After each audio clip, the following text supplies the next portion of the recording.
वसात त्यांच्या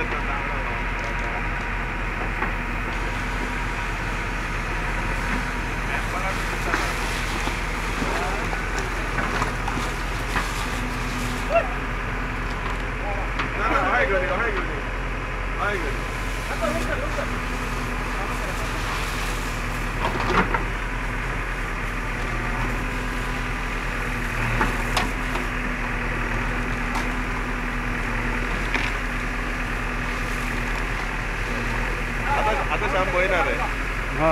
आम्ही उजो पेटलेलो पळय उदक शेवाड्या पंचायतीकडे सारकें तितकें आमी आतां सगळें पालयल्लो आसा आनी शेवाळ्यान आमी पोनाक पेट्टा आनी शेवाळ्या आपोवन आमी पोनाक काडून आतां परत सगळें पालयल्लो 100%. आतां शेवाळ्यान आमी परत काडलें तशें सगळें गार्बेज हे करून ह्या विका भितर आमी क्लियर करतलो. उदक सगळो क्लियर जाल्लो.